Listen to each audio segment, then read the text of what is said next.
दोस्तों नमस्कार, ये है मार्गदर्शन फॉर सिविल सर्विसेज। मैं अनुराग चौधरी।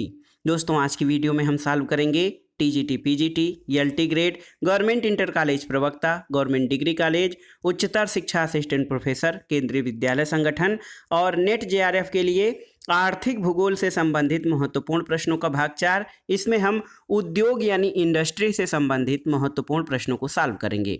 दोस्तों ये प्रश्न आपके आगामी परीक्षाओं के लिए बहुत ही उपयोगी तथा महत्वपूर्ण हैं, इसलिए इसको तैयार करना बहुत जरूरी है। तो आइए शुरू करते हैं आर्थिक भूगोल के अंतर्गत उद्योग से संबंधित महत्वपूर्ण प्रश्न। दोस्तों आज की वीडियो का पहला प्रश्न है कि वेबर के न्यूनतम लागत सिद्धांत में निम्नलिखित में से किन कारकों का ध्यान रखा गया है। ऑप्शन है आपका, देखिए, कच्चा माल, पूंजी, परिवहन लागत और बाजार। इनमें से वेबर के न्यूनतम लागत सिद्धांत में किन कारकों का ध्यान रखा गया है? तो सही उत्तर क्या हो जाएगा दोस्तों? देखिए, कच्चा माल और परिवहन लागत तथा बाजार बहुत ही महत्वपूर्ण है। वेबर के न्यूनतम लागत सिद्धांत में दोस्तों कच्चा माल, परिवहन लागत और बाजार जो है इनका ध्यान रखा गया है। ऑप्शन ए आपका सही उत्तर हो जाएगा। केवल ए, सी और डी आपके सही हैं। दोस्तों वेबर के न्यूनतम लागत सिद्धांत में कच्चा माल, परिवहन लागत और बाजार के कारक को ध्यान में रखकर सिद्धांत को प्रतिपादित किया गया है। इसके अंतर्गत उद्योग की स्थापना में पूंजी जो है वो कारक शामिल नहीं है। अगला प्रश्न है, वेबर का औद्योगिक अवस्थिति मॉडल ब्रिटेन में बदलते अवस्थिति को वर्णित करने में सहायक है। तो सही उत्तर क्या हो जाएगा? लौह इस्पात उद्योग। दोस्तों आप देख सकते हैं कि वेबर का औद्योगिक अवस्थिति मॉडल ब्रिटेन में लौह इस्पात उद्योग यानी आयरन स्टील उद्योग के बदलते अवस्थिति को वर्णित करने में सहायक है और भविष्य में यह उत्तरी अमेरिका में लौह इस्पात उद्योग के विकास में सहायक है। तो याद रखिएगा दोस्तों, वेबर का औद्योगिक अवस्थिति मॉडल ब्रिटेन में बदलते अवस्थिति को वर्णित करने में सहायक है और भविष्य में ये उत्तरी अमेरिका में लौह इस्पात उद्योग के विकास में भी सहायक है। अगले प्रश्न पर आते हैं, निम्नलिखित विद्वानों में कौन उद्योगों के स्थान निर्धारण में न्यूनतम लागत के सिद्धांत का समर्थक था? ये प्रश्न बहुत ही महत्वपूर्ण है आपके लिए, स्टार कर रहा हूं। निम्नलिखित विद्वानों में कौन उद्योगों के स्थान निर्धारण में न्यूनतम लागत के सिद्धांत का समर्थक था? ऑप्शन है आपके ए लॉश, ग्रीनहट, अल्फ्रेड वेबर या फिर एलोरिया। तो सही उत्तर आपका ऑप्शन सी हो जाएगा, अल्फ्रेड वेबर। दोस्तों अल्फ्रेड वेबर उद्योगों के स्थान निर्धारण में न्यूनतम लागत के सिद्धांत के समर्थक थे। वेबर पहले व्यक्ति थे जिन्होंने उद्योगों की अवस्थिति या स्थानीयकरण का सिद्धांत प्रतिपादित किया था। अगले प्रश्न पर आते हैं, न्यूनतम लागत स्थापना सिद्धांत किसने प्रतिपादित किया है? आपको बताना है। तो आप जानते हैं दोस्तों, न्यूनतम लागत स्थापना सिद्धांत का प्रतिपादन अल्फ्रेड वेबर के द्वारा किया गया। ऑप्शन बी आपका सही उत्तर है। अगला प्रश्न है दोस्तों, इसी से संबंधित है कि वेबर ने उद्योगों की स्थापना से संबंधित सिद्धांत का प्रतिपादन किस वर्ष किया था? तो सही उत्तर है दोस्तों 1909, 1909। दोस्तों देखिए 1909 ईस्वी में वेबर ने अपनी पुस्तक उबेर डेन स्टुडर्ट डेर इंडस्ट्रियन में औद्योगिक अवस्थिति सिद्धांत का प्रतिपादन किया और ये एक जर्मन अर्थशास्त्री थे। ये सिद्धांत 1909 में जर्मन भाषा में प्रकाशित हुआ और इसका अंग्रेजी अनुवाद 1929 में किया गया था। तो याद रखिएगा, वेबर ने उद्योगों की स्थापना से संबंधित सिद्धांत का प्रतिपादन 1909 ईस्वी में किया था। अगला प्रश्न है दोस्तों, देखिए, निम्नलिखित में से किसने उद्योगों की स्थापना का सिद्धांत प्रस्तुत किया था? ऑप्शन है आपके वान थूनेन, अल्फ्रेड वेबर, डब्ल्यू क्रिस्टलर, ए लॉश। तो सही उत्तर हो जाएगा अल्फ्रेड वेबर।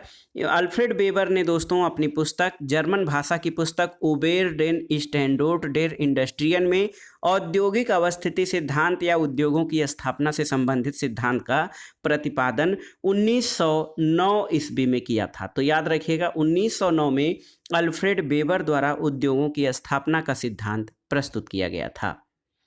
अगले प्रश्न पर आते हैं दोस्तों, उद्योग के स्थानीयकरण के लिए आइसोडोपेन का उपयोग किसने किया था? तो सही उत्तर है अल्फ्रेड वेबर द्वारा दोस्तों उद्योग के स्थानीयकरण के लिए आइसोडोपेन का प्रयोग किया गया था। आप देखिए, बेबर ने अपने औद्योगिक अवस्थिति मॉडल में उद्योग के स्थानीयकरण के लिए दो उपकरणों का प्रयोग किया, आइसोटिम्स मूल्य के बराबर और आइसोडोपेन जो कि व्यय के बराबर। जहां आइसोटिम्स जो है प्रत्येक वस्तु के परिवहन लागत के आइसोलाइन के बराबर होता है, वहीं आइसोडोपेन जो है आइसोलाइन के परिवहन लागत के अंक में शामिल है, और उन्होंने आइसोडोपेन को समान संपूर्ण परिवहन लागत के स्थानों को मिलाने वाली रेखा कहा था। अगले प्रश्न पर आते हैं दोस्तों, निम्नलिखित में से किसने औद्योगिक अवस्थिति सिद्धांत को प्रतिपादित किया था, आपको बताना है। तो सही उत्तर क्या हो जाएगा दोस्तों? सही उत्तर है ए बेवर यानी अल्फ्रेड बेवर ने औद्योगिक अवस्थिति सिद्धांत का प्रतिपादन सन 1909 में किया था। अगला प्रश्न देखते हैं, अपने औद्योगिक अवस्थिति मॉडल के लिए बेवर ने किसका प्रयोग किया था? ऑप्शन है आपके आइसोगान, आइसोफिन, आइसोडोपेन या आइसोटेक। तो सही उत्तर है, अभी अभी आपने देखा कि अपने औद्योगिक अवस्थिति मॉडल के लिए बेवर ने आइसोडोपेन का प्रयोग किया था। आइसोडोपेन का अर्थ व्यय के बराबर होता है। अगले प्रश्न पर आते हैं दोस्तों, अल्फ्रेड बेवर के औद्योगिक अवस्थिति प्रतिमान में समान संपूर्ण परिवहन लागत के स्थानों को मिलाने वाली रेखा को क्या कहा जाता है? देखिए दोस्तों, बहुत ही महत्वपूर्ण है। अल्फ्रेड बेवर के औद्योगिक अवस्थिति प्रतिमान में समान संपूर्ण परिवहन लागत के स्थानों को मिलाने वाली रेखा को आइसोडोपेन कहा जाता है। ये ऑप्शन सी आपका सही उत्तर है। अगला प्रश्न है, आइसोडोपेन किसने प्रयोग किया? तो सही उत्तर है, आइसोडोपेन का प्रयोग अल्फ्रेड बेवर के द्वारा किया गया था। अगला प्रश्न बहुत ही महत्वपूर्ण है, निम्नलिखित में से कौन एक औद्योगिक अवस्थापन सिद्धांत प्रतिपादन से संबंधित हैं? तो आप जानते हैं दोस्तों, देखिए डेविस, हुअर, पिंक और टेलर। तो इसमें सही उत्तर हो जाएगा हुअर। हुअर जो हैं ये औद्योगिक अवस्थापन सिद्धांत से संबंधित हैं। अगर जो आप इस प्रश्न की व्याख्या देखेंगे तो पाएंगे कि प्रोफेसर हुअर ने औद्योगिक अवस्थापन से संबंधित सिद्धांत का प्रतिपादन किया था। इन्होंने न्यूनतम उत्पादन लागत सिद्धांत के माध्यम से उद्योगों की स्थापना का प्रतिपादन किया, और पिंक और प्रोफेसर डेविस ने अपर्दन चक्र का सिद्धांत और प्रोफेसर टेलर ने महाद्वीपीय विस्थापन सिद्धांत का प्रतिपादन किया था। तो हुअर औद्योगिक अवस्थापन सिद्धांत से संबंधित हैं, जबकि पिंक और डेविस अपर्दन चक्र और प्रोफेसर टेलर जो हैं वो महाद्वीपीय विस्थापन सिद्धांत से संबंधित हैं। इसको याद रखिएगा। अगला प्रश्न है, निम्नलिखित विद्वानों में से कौन उद्योगों के स्थानीयकरण में न्यूनतम लागत सिद्धांत के समर्थक थे? ऑप्शन है आपके A Losch, E M Huer, green heart या ए लोरिया। तो सही उत्तर है option B, E M Huer. दोस्तों, ई एम हुअर जो हैं प्रोफेसर हुअर, इन्होंने औद्योगिक अवस्थापन से संबंधित सिद्धांत प्रतिपादित किया और न्यूनतम उत्पादन लागत सिद्धांत के माध्यम से उद्योगों की स्थापना का प्रतिपादन हुअर के द्वारा किया गया था। अगला प्रश्न बहुत ही महत्वपूर्ण है। देखिए, अवस्थापना त्रिकोण मॉडल विकसित करने का श्रेय किसे प्राप्त है? ऑप्शन देखिए, डब्ल्यू क्रिस्टॉलर, ए बेवर, ए ब्लास या ई एम हुअर को। तो सही उत्तर क्या है? अवस्थापना त्रिकोण मॉडल विकसित करने का श्रेय ए बेवर यानी अल्फ्रेड बेवर का है। अवस्थापना त्रिकोण नाम क्यों दिया गया? तो इसमें 3 कारक उद्योगों के स्थानीयकरण के लिए महत्वपूर्ण होते हैं: परिवहन खर्च, श्रम लागत और एकत्रीकरण। इसी को अवस्थापना त्रिकोण कहा जाता है। दोस्तों, उद्योगों के स्थानीयकरण से संबंधित सिद्धांत का सबसे पहले प्रतिपादन अल्फ्रेड बेवर ने किया था, और इस सिद्धांत में बेवर का मानना है कि उद्योगों को स्थानीयकरण को प्रभावित करने वाले 3 कारक महत्वपूर्ण हैं: परिवहन खर्च, श्रम लागत और एकत्रीकरण। इनमें से परिवहन खर्च के प्रभाव को बताने के लिए बेवर ने स्थानीयकरण त्रिभुज का प्रयोग किया, और इसी को अवस्थापना त्रिकोण मॉडल कहा जाता है। इसी से संबंधित एक प्रश्न और पूछा जा सकता है कि जो अवस्थापना त्रिकोण या स्थिति त्रिभुज है, इसमें कौन सा कारक शामिल है, या फिर ये पूछा जा सकता है कौन सा कारक नहीं शामिल है। तो परिवहन खर्च, श्रम लागत और एकत्रीकरण ये अवस्थापना त्रिकोण में शामिल हैं। अगला प्रश्न है, निम्नलिखित में से किसने औद्योगिक अवस्थापना सिद्धांत में लारेनहट के स्थिति त्रिभुज का प्रयोग किया था? तो सही उत्तर है बेवर। दोस्तों, बेवर ने औद्योगिक अवस्थापना सिद्धांत में लारेनहट के स्थिति त्रिभुज का प्रयोग किया था। अगले प्रश्न पर आते हैं कि बेवर के अनुसार परिवहन लागत का आरेखीय संबंध किस प्रकार का होता है? तो सही उत्तर है दोस्तों बेवर के अनुसार परिवहन लागत का आरेखी संबंध वक्र रेखी यानी टेढ़ी मेढ़ी रेखा वाला होता है। अगले प्रश्न पर आते हैं दोस्तों। अगला प्रश्न है कि देखिए हूवर के अनुसार उत्पादन लागत के 3 सही अवयव कौन से हैं। आप देखिए इसमें 4 ऑप्शंस आपके दिए गए हैं। कच्चे माल के एकत्रण की लागत, उत्पादन प्रक्रिया की लागत, उत्पाद के बाजार तक आपूर्ति की लागत और टूट फूट की लागत। तो सही उत्तर है कच्चे माल के एकत्रण की लागत, उत्पादन प्रक्रिया की लागत और उत्पाद के बाजार तक आपूर्ति की लागत।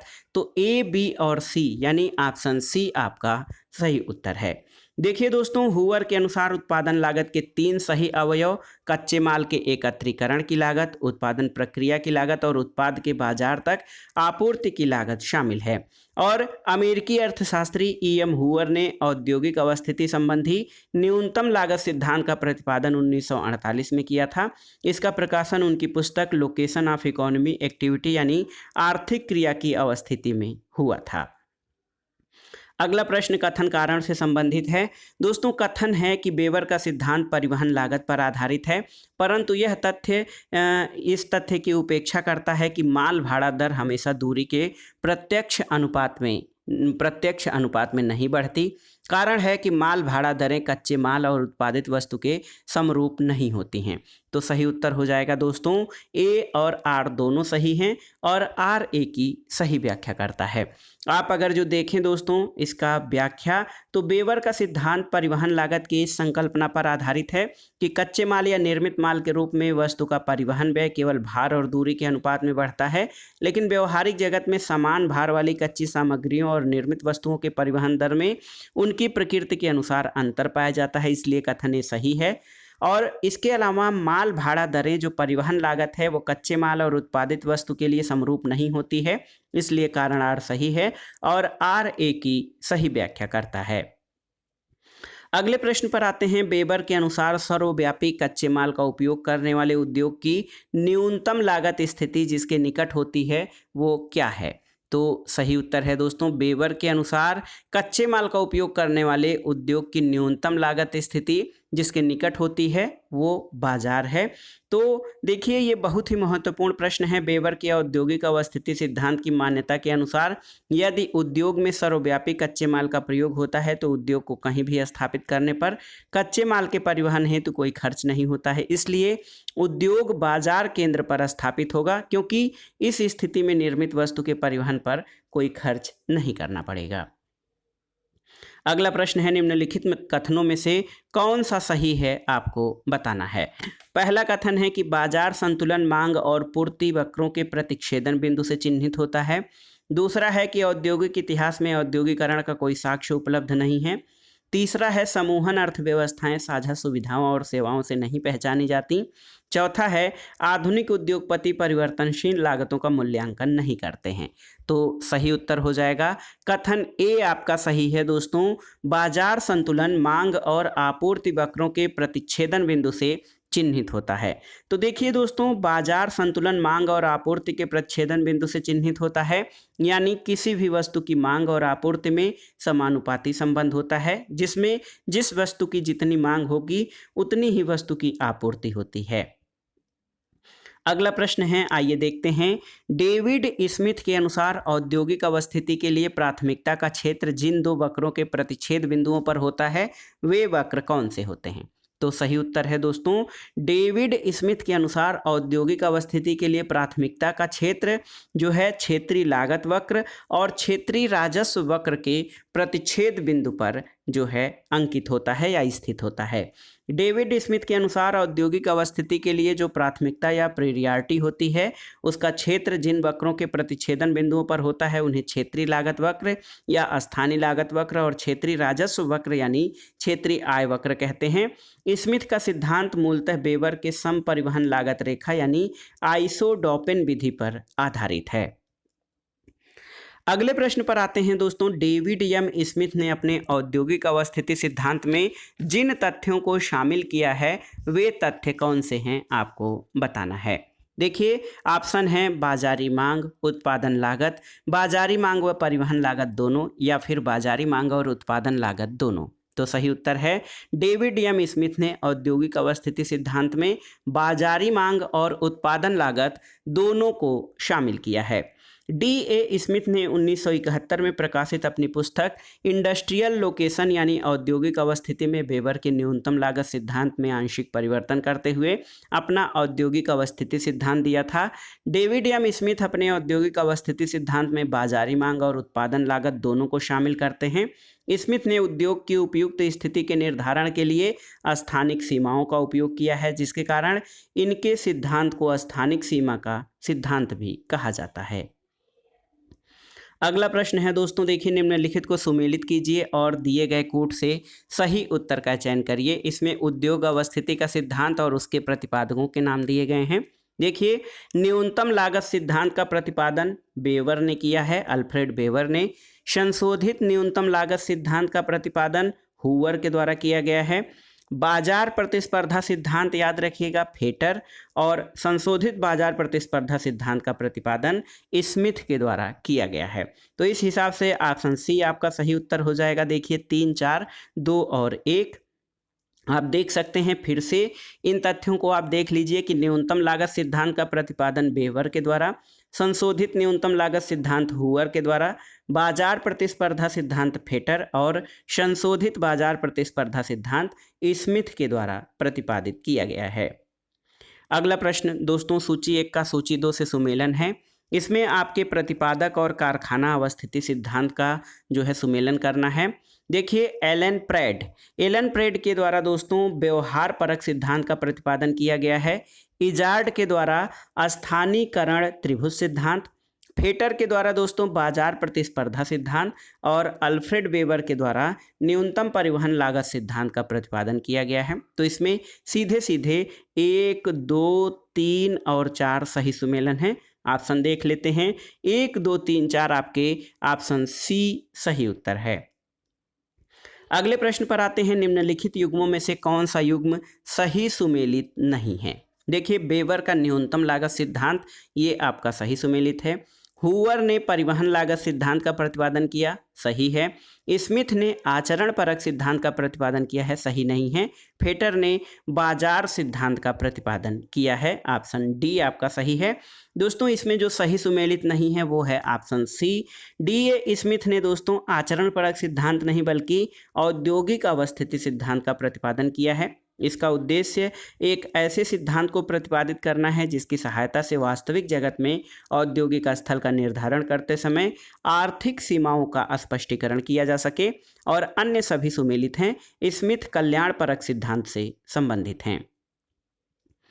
अगला प्रश्न है वेबर के अनुसार पदार्थ सूचकांक पूर्णतः 1 के बराबर हो तो औद्योगिक अवस्थिति का सही विकल्प कौन सा होगा? तो सही उत्तर है दोस्तों वेबर के अनुसार पदार्थ सूचकांक पूर्णतः 1 के बराबर हो तो अवस्थिति या औद्योगिक अवस्थिति का विकल्प जो है वो है पदार्थ बाजार या इन दोनों के मध्य कोई अन्य बिंदु होगा। वेबर के परिवहन लागत सिद्धांत के अनुसार पदार्थ सूचकांक पूर्णतः 1 के बराबर होता है तो औद्योगिक अवस्थिति पदार्थ यानी कच्चे माल बाजार या इन दोनों के मध्य किसी अन्य बिंदु पर अवस्थित होगी। अगले प्रश्न पर आते हैं दोस्तों, आप देख लीजिए। अगला प्रश्न है आपका, आप देख सकते हैं कि निम्नलिखित में से किसने औद्योगिकरण के स्तर निर्धारण के लिए संयुक्त विधि का उपयोग किया था? तो उत्तर हो जाएगा ऑप्शन सी एफ जोन्स ने। दोस्तों सी.एफ. जोन्स ने औद्योगिकरण स्तर के निर्धारण के लिए संयुक्त विधि का उपयोग किया था। ये बहुत ही महत्वपूर्ण प्रश्न है, बार बार परीक्षाओं में पूछा गया है, आप इसको जरूर तैयार कर लीजिएगा। औद्योगिकरण के स्तर निर्धारण के लिए संयुक्त विधि का प्रयोग सी.एफ. जोन्स के द्वारा प्रतिपादित किया गया है। अगला प्रश्न है विश्व में निम्नलिखित में से कौन सा उद्योगों की अवस्थिति को सबसे अधिक प्रभावित करता है? जल, खनिज तेल, कोयला या प्राकृतिक गैस? तो सही उत्तर है ऑप्शन ए जल। दोस्तों जल उद्योगों की अवस्थिति को सबसे अधिक प्रभावित करता है क्योंकि इसमें जो है उद्योगों की अवस्थिति को प्रभावित करने वाले भौगोलिक और गैर भौगोलिक कारक होते हैं। भौगोलिक कारकों में कच्चा माल, ऊर्जा, श्रम, परिवहन, बाजार, जल और जलवायु हैं, जबकि गैर भौगोलिक कारकों में पूंजी, सरकारी नीतियां, औद्योगिक जड़ता, कुशल संगठन, बैंकिंग सुविधाएं और बीमा आदि हैं। अगला प्रश्न है दोस्तों, पिट्सबर्ग औद्योगिक प्रदेश किस देश में स्थित है? तो आप जानते हैं कि ये संयुक्त राज्य अमेरिका में स्थित है पिट्सबर्ग, और ये औद्योगिक प्रदेश मुख्यतः लौह और इस्पात उद्योग के लिए जाना जाता है। और पिट्सबर्ग संयुक्त राज्य अमेरिका के पेंसिल्वेनिया राज्य में अवस्थित है। अगला प्रश्न है दोस्तों, कथन और कारण से संबंधित है। कथन है कि न्यू इंग्लैंड औद्योगिक प्रदेश विश्व का एक प्रमुख प्रदेश है। कारण है कि औद्योगिक कच्चा माल और परिवहन की सुविधा यहाँ अच्छी विकसित है। तो सही उत्तर हो जाएगा दोस्तों, ए और आर दोनों सही हैं, और आर ए की सही व्याख्या करता है। दोस्तों न्यू इंग्लैंड आप नाम पर मत जाइएगा। न्यू इंग्लैंड औद्योगिक प्रदेश उत्तरी अमेरिका का एक महत्वपूर्ण औद्योगिक प्रदेश है, और इसकी गणना विश्व के प्रमुख औद्योगिक प्रदेशों में की जाती है। न्यू इंग्लैंड में उद्योगों की विविधता है। यहाँ औद्योगिक कच्चा माल और परिवहन की सुविधा विकसित है। समुद्र के निकट होने और अच्छे बंदरगाहों की सुलभता के कारण यहाँ से आयात निर्यात की भी सुविधा है। तो दोस्तों न्यू इंग्लैंड औद्योगिक प्रदेश उत्तरी अमेरिका में स्थित है। अगला प्रश्न है, निम्नलिखित में से कौन विश्व का बृहत्तम एकल औद्योगिक प्रदेश का उदाहरण है? तो सही उत्तर है, देखिए, न्यू इंग्लैंड प्रदेश। दोस्तों न्यू इंग्लैंड प्रदेश विश्व का बृहत्तम एकल औद्योगिक प्रदेश का उदाहरण है, जबकि टोक्यो, योकोहामा, मॉस्को, टूला और राइन औद्योगिक प्रदेश ये बृहत्तम एकल औद्योगिक प्रदेश नहीं है। न्यू इंग्लैंड इसमें बृहत्तम एकल औद्योगिक प्रदेश का उदाहरण है। अगला प्रश्न फिर से पूछा गया है, न्यू इंग्लैंड औद्योगिक प्रदेश कहाँ पर स्थित है? तो आप जानते हैं कि ये संयुक्त राज्य अमेरिका का एक गत्यात्मक औद्योगिक प्रदेश है। यहाँ पर बड़े पैमाने पर औद्योगिक विविधता पाई जाती है, लेकिन यहाँ वस्त्र उद्योग और चमड़ा उद्योग अधिक विकसित अवस्था में हैं। अगला प्रश्न है, किस उद्योग को विकास उद्योग के रूप में जाना जाता है? तो सही उत्तर क्या हो जाएगा? दोस्तों मोटर गाड़ी उद्योग या ऑटोमोबाइल निर्माण जो है, इसको विकास उद्योग के रूप में जाना जाता है। हालांकि देखिए अन्य उद्योग जो हैं, जैसे जलयान निर्माण, वायुयान निर्माण, रासायनिक उर्वरक निर्माण से भी विकास होता है, लेकिन मोटर गाड़ी निर्माण उद्योग का प्रत्यक्ष और तात्कालिक प्रभाव इसका अर्थव्यवस्था पर पड़ता है। तो सही उत्तर है कि मोटर गाड़ी निर्माण या ऑटोमोबाइल इंडस्ट्री विकास उद्योग के रूप में जाना जाता है। अगला प्रश्न है दोस्तों, वुहान औद्योगिक प्रदेश कहाँ पर स्थित है? तो आप जान लीजिए, ये चीन में स्थित है, और ये चीन के हुबेई प्रांत की राजधानी है। वुहान का नाम आप कोविड-19 के रूप में जानते हैं, क्योंकि यहीं से शुरू हुआ था। और चीन के हुबेई प्रांत की राजधानी वुहान है। मध्य चीन में सबसे अधिक जनसंख्या वाला नगर है, और ये औद्योगिक प्रदेश यांगसी और हान नदियों के तट पर स्थित है, और यह एक प्रमुख परिवहन केंद्र भी है। अगला प्रश्न है, चीन का सर्वाधिक उद्योगों वाला नगर कौन सा है? ऑप्शन देखिए, बीजिंग, संघाई, केंटन या चुंगकिंग। तो सही उत्तर है संघाई। देखिए चीन का सर्वाधिक उद्योगों वाला नगर संघाई है। संघाई चांगजियांग यानी यांगसी नदी के डेल्टा पर है, और ये नगर चीन का बहुत बड़ा व्यापारिक, औद्योगिक और सांस्कृतिक नगर है। अगला प्रश्न है, निम्नलिखित में से कौन सा नगर जापान का पिट्सबर्ग कहा जाता है? आपको बताना है। तो सही उत्तर है यवाता। देखिए यवाता नगर को जापान का पिट्सबर्ग कहा जाता है, जबकि ओसाका को दोस्तों जापान का मैनचेस्टर कहा जाता है। पिट्सबर्ग लौह इस्पात उद्योग के लिए प्रसिद्ध औद्योगिक क्षेत्र है। अगला प्रश्न है कि विश्व में पेट्रो रसायन उद्योग में सर्वप्रथम या अग्रणी कौन है? ऑप्शन देखिए, जापान, फ्रांस, ग्रेट ब्रिटेन या संयुक्त राज्य अमेरिका। तो सही उत्तर है पेट्रोकेमिकल उद्योग में सर्वप्रथम या अग्रणी राज्य संयुक्त राज्य अमेरिका है। उसके बाद जर्मनी, रूस, चीन और जापान का स्थान आता है। अगला प्रश्न है, जल जहाज निर्माण में अग्रणी देश कौन सा है? आपको बताना है। ब्रिटेन, जापान, रूस या नीदरलैंड। तो सही उत्तर है जापान। दोस्तों दिए गए विकल्पों में जल जहाज निर्माण में अग्रणी देश जापान है, जबकि वैश्विक स्तर पर सकल टन भार में पूर्णता के आधार पर सबसे बड़े जलयान निर्माणकर्ता देश चीन, दक्षिण कोरिया और जापान है। वैसे अगर जो जल जहाज निर्माण में अग्रणी देश देखा जाए तो ये जापान है। अगला प्रश्न है दोस्तों, फुशुन नगर में कौन सा उद्योग स्थापित है? ऑप्शन है इस्पात, तेल शोधनशाला, कोयला खनन या उपर्युक्त सभी। तो सही उत्तर है उपर्युक्त सभी। चीन का फुशुन शहर एक उच्च औद्योगिक क्षेत्र है जो मूल रूप से कोयला शहर के नाम से जाना जाता है। ये शहर ईंधन, विद्युत और कच्चे माल के लिए एक संपन्न केंद्र के रूप में विकसित है और इलेक्ट्रॉनिक्स और टेक्सटाइल उद्योग के अवसर भी इस शहर में विकसित हो रहे हैं। अगला प्रश्न और आज के वीडियो का आखिरी प्रश्न है, निम्नलिखित में से ऊनी वस्त्र उद्योग का प्रमुख केंद्र कौन सा है? ऑप्शन देखिए, बोस्टन, लीड्स, पिट्सबर्ग या फिर लेनिनग्राड। तो सही उत्तर है बोस्टन।